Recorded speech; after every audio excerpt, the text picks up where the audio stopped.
전 매니저가 눈물로 고백한 충격의 비밀. 성리가 숨긴 마지막 진실. 폭우가 도시 전체를 집어삼킬 듯 쏟아지던 어느 오후, 서울 강남 한복판에 자리한 대형 연예기획사 건물 앞에 정체를 알 수 없는 한 남자가 나타났습니다.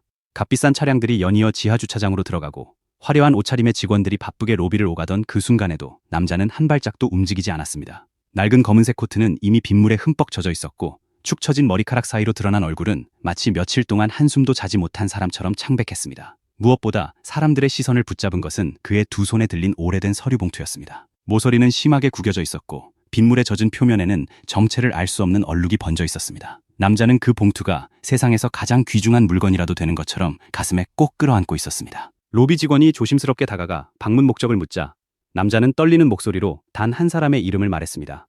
성리 씨를 만나러 왔습니다.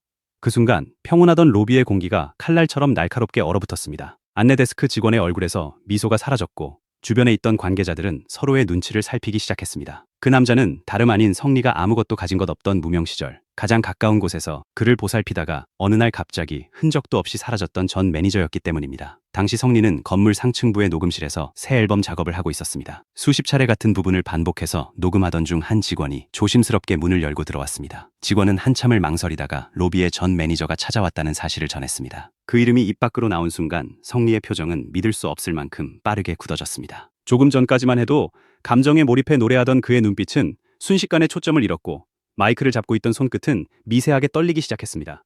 주변 사람들은 성리가 당장 분노를 터뜨릴 것이라고 생각했습니다. 몇 년 전 자신을 버리고 사라진 사람을 향해 고함을 지르거나 경비원을 불러 건물 밖으로 끌어내라고 명령할 것이라 예상했습니다.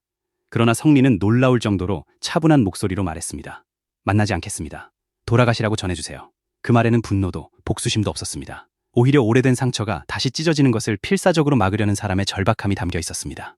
성리는 잠시 침묵한 뒤 누구에게도 들리지 않을 만큼 작은 목소리로 덧붙였습니다. 그 사람을 다시 보면 그때의 나로 돌아갈 것 같습니다. 너무 초라하고 너무 불쌍해서 다시는 마주하고 싶지 않았던 그때의 나로요. 성리에게 전 매니저는 단순히 과거에 함께 일했던 사람이 아니었습니다. 그는 성리가 아무도 알아주지 않는 작은 행사장을 전전하고 방송국 대기실 한쪽에서 밤을 새우고 식비를 아끼기 위해 삼각김밥 하나로 하루를 버티던 시절을 모두 알고 있는 사람이었습니다. 무대에 설 기회를 얻기 위해 수십 번 고개를 숙이고도 모욕적인 거절을 당해야 했던 순간, 꿈을 포기하라는 가족의 전화를 받고도 혼자 웃어야 했던 순간, 관객이 10명도 되지 않는 무대에서 세상 마지막 공연처럼 노래하던 순간을 그 남자는 모두 지켜봤습니다. 그래서 성리는 두려웠습니다. 지금 자신은 수많은 팬의 환호를 받는 스타가 되었지만 그 남자와 눈을 마주치는 순간 화려한 조명과 박수 소리가 모두 사라지고 아무것도 지키지 못했던 과거의 청년으로 돌아갈 것만 같았습니다. 성리의 거절은 상대를 공격하기 위한 칼이 아니었습니다. 간신히 살아남은 자신의 마음을 지키기 위한 마지막 방패였습니다. 하지만 전 매니저는 돌아가지 않았습니다.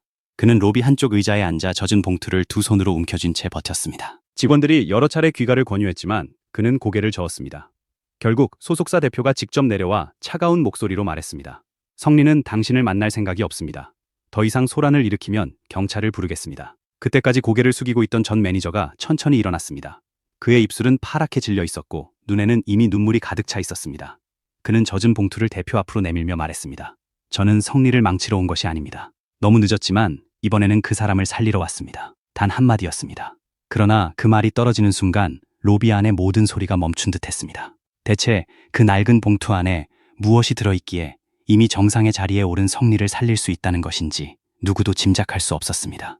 봉투는 결국 관계자들이 지켜보는 가운데 대기실 테이블 위에서 열렸습니다. 사람들은 거액의 돈이 오간 계약서나 성리의 과거를 위협할 비밀 문서가 나올 것이라고 예상했습니다.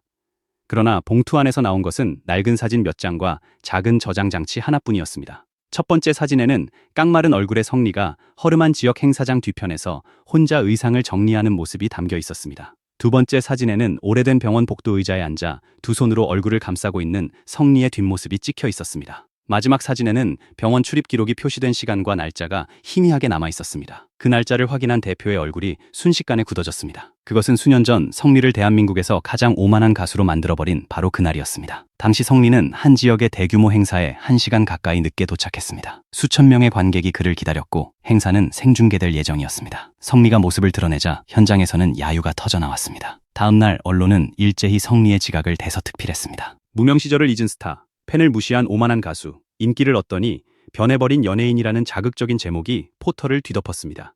당시 성리는 아직 대중적 기반이 약한 신인이었고 단 한 번의 논란만으로도 모든 것을 잃을 수 있는 위치였습니다. 수만 개의 악성 댓글이 달렸고 예정되어 있던 방송 출연과 광고 계약이 연달아 취소됐습니다. 사람들은 사실을 확인하려 하지 않았습니다. 성리가 늦었다는 결과 하나만으로 그를 무책임하고 이기적인 인간이라 단정했습니다. 그럼에도 성리는 카메라 앞에서 변명하지 않았습니다. 그는 고개를 깊이 숙인 채 모든 책임은 자신에게 있다며 사과했습니다. 당시 사람들은 그 침묵을 죄를 인정하는 태도로 받아들였습니다. 그러나 진짜 이유는 완전히 달랐습니다. 그날 행사장으로 이동하던 성리에게 한 통의 전화가 걸려왔습니다. 오랜 시간 병마와 싸우던 어린 팬의 가족이었습니다. 아이는 의식을 잃기 직전 마지막으로 성리의 노래를 듣고 싶다고 했습니다. 가족은 무리한 부탁이라는 것을 알면서도 혹시나 하는 마음으로 연락한 것이었습니다. 전화를 받은 성리는 단 몇 초도 망설이지 않았습니다. 행사에 늦으면 어떤 일이 벌어질지 알고 있었지만 그는 차량을 돌려 병원으로 향했습니다. 매니저는 처음에는 강하게 반대했습니다. 예정된 시간에 도착하지 못하면 위약금과 손해배상 문제가 발생하고 이제 막 이름을 알리기 시작한 성리의 경력이 끝날 수도 있다고 경고했습니다. 그러나 성리는 창밖을 바라보며 조용히 말했습니다. 무대는 다시 설 수 있지만 그 아이에게는 오늘이 마지막일지도 모릅니다. 결국 차량은 병원으로 향했습니다. 성리는 숨이 가빠 제대로 말조차 하지 못하는 아이의 곁에 앉았습니다. 아이의 손은 믿을 수 없을 정도로 작고 차가웠습니다. 성리는 그 손을 두 손으로 감싸쥐고 마이크도 반주도 없는 병실에서 아이가 가장 좋아했다는 노래를 불렀습니다. 노래가 끝날 무렵 아이는 아주 희미하게 웃었습니다. 그리고 몇 시간 뒤 가족의 품에서 조용히 세상을 떠났습니다. 성리는 병원 복도에 혼자 앉아 한동안 움직이지 못했습니다. 하지만 그가 병원을 빠져나왔을 때 세상은 이미 그를 기다려주지 않았습니다. 행사장은 분노로 들끓고 있었고 기자들은 지각 이유를 캐묻고 있었습니다. 단 한마디만 했어도 그는 모든 비난을 피할 수 있었습니다. 아픈 아이의 마지막 소원을 들어주느라 늦었다고 말하는 순간 사람들은 그를 오만한 스타가 아니라 영웅으로 추켜 세웠을 것입니다. 그러나 성리는 끝내 입을 열지 않았습니다. 전 매니저는 대기실 한가운데서 눈물을 쏟으며 고백했습니다. 당시 회사는 지각의 책임을 매니저에게 물으려 했고 그는 해고와 위약금이 두려웠습니다. 차량을 돌린 것이 성리의 결정이었지만 자신이 스케줄을 통제하지 못했다는 사실이 알려지면 업계에서 다시는 일할 수 없을 것이라고 생각했습니다. 그래서 그는 진실을 숨겼습니다. 성리가 제멋대로 행동하다 늦은 것처럼 침묵했고 결국 모든 비난이 성리에게 향하도록 내버려 두었습니다. 가장 가까운 곳에서 진실을 알고 있던 사람이 자신의 생존을 위해 성리를 방패로 삼은 것입니다. 그는 성리가 악성 댓글과 비난에 무너지는 모습을 보면서도 입을 다물었습니다. 시간이 흐를수록 죄책감은 커졌지만 진실을 밝히기에는 너무 늦었다고 스스로를 속였습니다. 결국 그는 성리의 곁을 떠났고 수년 동안 도망치듯 살아왔습니다. 그러나 더 충격적인 사실은 성리 역시 매니저가 진실을 숨겼다는 것을 알고 있었다는 점이었습니다. 성리는 매니저가 두려움 때문에 침묵했다는 사실을 눈치챘지만 그를 공개적으로 비난하지 않았습니다. 자신이 직접 진실을 밝힐 수도 있었지만 그러지 않았습니다. 그 이유는 매니저를 보호하기 위해서만이 아니었습니다. 성리는 자신이 병원에 갔다는 사실이 공개되는 순간 어떤 일이 벌어질지 너무나 정확히 알고 있었습니다. 기자들은 아이의 이름과 병원을 찾아낼 것이고 카메라는 슬픔에 잠긴 가족의 집 앞까지 따라갈 것이었습니다. 아이의 마지막 순간은 성리의 명예를 회복시키는 감동적인 미담으로 포장될 것이고 사람들은 눈물을 흘리며 기사를 공유한 뒤 며칠 후 또 다른 이야기를 찾아 떠날 것이었습니다. 한 아이의 죽음은 클릭수를 위한 제목이 되고 가족의 고통은 연예인의 이미지를 빛내는 장식으로 소비될 것이 분명했습니다. 성리는 자신의 억울함을 풀기 위해 그 아이의 마지막 기억을 세상에 팔고 싶지 않았습니다. 전 매니저가 울먹이며 모든 자료를 언론에 공개하겠다고 말하던 순간 대기실 문이 천천히 열렸습니다. 문 밖에는 성리가 서 있었습니다. 그는 이미 대화의 대부분을 들은 듯 굳은 얼굴로 두 사람을 바라보았습니다. 전 매니저는 성리를 보자마자 무릎을 꿇었습니다. 그리고 바닥에 머리가 닿을 정도로 고개를 숙이며 자신이 모든 것을 밝히겠다고 외쳤습니다. 자신이 거짓말했고 자신이 두려워 도망쳤으며 이제라도 모든 죄를 뒤집어 쓰겠다고 말했습니다. 저장 장치에는 당시 이동 기록과 병원 관계자의 증언, 통화 기록까지 담겨 있었습니다. 자료가 공개되면 성리는 단숨에 명예를 회복할 수 있었습니다. 과거 그를 비난했던 언론과 대중은 앞다투어 사과할 것이고 성리의 선택은 세상을 울리는 전설적인 미담으로 남을 것이었습니다. 그는 손 하나 더럽히지 않고도 피해자에서 영웅으로 올라설 수 있는 완벽한 기회를 얻었습니다. 그러나 성리는 조금도 흔들리지 않았습니다.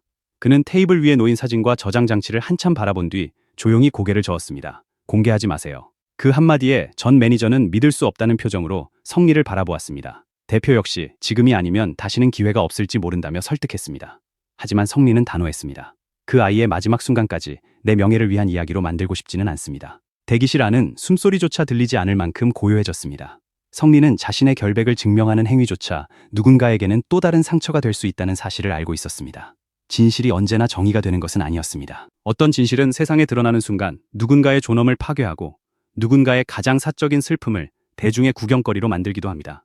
성리는 자신이 다시 비난받는 한이 있더라도 그 아이와 가족의 기억만큼은 지키기로 선택했습니다. 전 매니저는 더 이상 아무 말도 하지 못했습니다. 그는 눈물을 닦지도 못한 채 천천히 일어나 성리에게 깊이 허리를 숙였습니다. 두 사람 사이에 극적인 포옹도 없었고 모든 것을 용서한다는 감동적인 선언도 없었습니다. 성리는 그저 한참 동안 전 매니저를 바라보다가 아주 작게 고개를 끄덕였습니다. 그것으로 충분했습니다. 한 사람은 평생 외면했던 자신의 비겁함을 마침내 마주했고 다른 한 사람은 평생 자신을 괴롭혔던 상처 앞에서 더 이상 도망치지 않았습니다. 전 매니저는 젖은 코트를 여미고 다시 폭우가 쏟아지는 거리로 걸어나갔습니다. 그의 뒷모습은 처음 들어올 때보다 훨씬 작아 보였지만 발걸음만큼은 이상하리만큼 가벼워 보였습니다. 그날 밤 성리는 예정된 무대에 올랐습니다. 수천 명의 관객은 낮에 어떤 일이 있었는지 전혀 알지 못했습니다. 조명이 켜지고 환호가 공연장을 뒤흔들었지만 성리는 한동안 아무 말 없이 객석을 바라보았습니다. 그리고 마이크를 천천히 들어올리며 말했습니다. 어떤 날은 수백 마디의 말보다 노래 한 곡이 더 정직할 때가 있습니다. 반주가 시작되자 성리는 조용히 노래를 불렀습니다. 평소와 같은 노래였지만 그날의 목소리는 전혀 달랐습니다. 억울함과 상처, 분노와 용서, 그리고 누구에게도 말하지 못했던 오랜 비밀이 한음 한음에 스며 있었습니다. 관객들은 이유를 알지 못한 채 눈물을 흘렸습니다. 성리가 무엇을 견뎌왔는지 알 수 없었지만 그의 목소리 안에 거대한 슬픔이 있다는 것만은 느낄 수 있었습니다. 말로 설명하지 않아도 진심이 사람의 마음에 닿는 순간이었습니다. 다음날 소속사는 단 한 줄의 공지만 발표했습니다. 전 매니저의 방문과 관련해 외부에 공개할 입장은 없습니다. 대중은 궁금해했고 여러 추측이 쏟아졌지만 소속사는 끝내 침묵했습니다. 사건은 며칠 뒤 다른 연예 뉴스에 밀려 사람들의 관심에서 사라졌습니다. 그러나 성리의 방에는 세상 누구도 알지 못하는 진실이 남아 있었습니다. 전 매니저가 놓고 간 낡은 사진 뒷면에는 볼펜으로 꾹꾹 눌러 쓴 한 문장이 적혀 있었습니다. 그날 나는 성리를 지키지 못했지만 성리는 끝까지 누군가를 지켰다. 성리는 그 문장을 오랫동안 바라보았습니다. 그리고 사진과 저장 장치를 책상 서랍 가장 깊숙한 곳에 넣었습니다. 언젠가 다시 꺼낼지 아니면 평생 그곳에 묻어둘지는 아무도 알 수 없었습니다. 세상은 언제나 진실을 밝히라고 요구합니다. 억울하다면 증거를 내놓으라고 소리치고 침묵하면 잘못을 인정한 것이라고 몰아붙입니다. 사람들은 통쾌한 반전과 화려한 복수를 원합니다. 어제의 악인이 오늘의 영웅으로 뒤바뀌는 자극적인 이야기에 환호합니다. 하지만 성리는 자신의 명예보다 한 아이의 마지막 기억을 선택했습니다. 박수받을 기회보다 누군가의 존엄을 지키는 길을 선택했습니다. 그는 세상 앞에서 영웅이 되는 대신 자신만이 알고 있는 진실 앞에서 떳떳한 사람이 되기를 원했습니다. 모든 진실이 반드시 기사로 쓰이고 영상으로 만들어지고 사람들의 눈물과 박수 속에서 소비되어야 하는 것은 아닙니다. 어떤 진실은 세상에 공개될 때보다 침묵 속에서 지켜질 때 더 숭고해집니다. 어떤 용서는 말로 선언할 때보다 서로의 눈빛 속에서 조용히 완성될 때 더 깊은 의미를 가집니다. 전 매니저가 눈물로 고백한 충격적인 비밀은 결국 세상에 알려지지 않았습니다. 성리가 수년 동안 감춰온 마지막 진실도 대중의 박수를 받지 못했습니다. 그러나 바로 그렇기 때문에 그의 선택은 더욱 거대하고 눈부셨습니다. 아무도 알아주지 않아도 옳은 일을 선택하는 것, 자신을 구할 수 있는 진실조차 타인의 상처를 지키기 위해 내려놓는 것, 그것이야말로 화려한 무대와 수많은 상보다 더 위대한 인간의 품격이었기 때문입니다. 그리고 오늘도 성리의 책상 가장 깊은 서랍에는 낡고 젖은 사진 한 장이 잠들어 있습니다. 세상은 그 진실을 모릅니다. 사람들은 여전히 그날의 지각을 성리의 실수로 기억할지도 모릅니다. 하지만 단 한 사람, 성리 자신만은 알고 있습니다. 그날 자신이 무엇을 잃었고 무엇을 끝까지 지켜냈는지를 말입니다.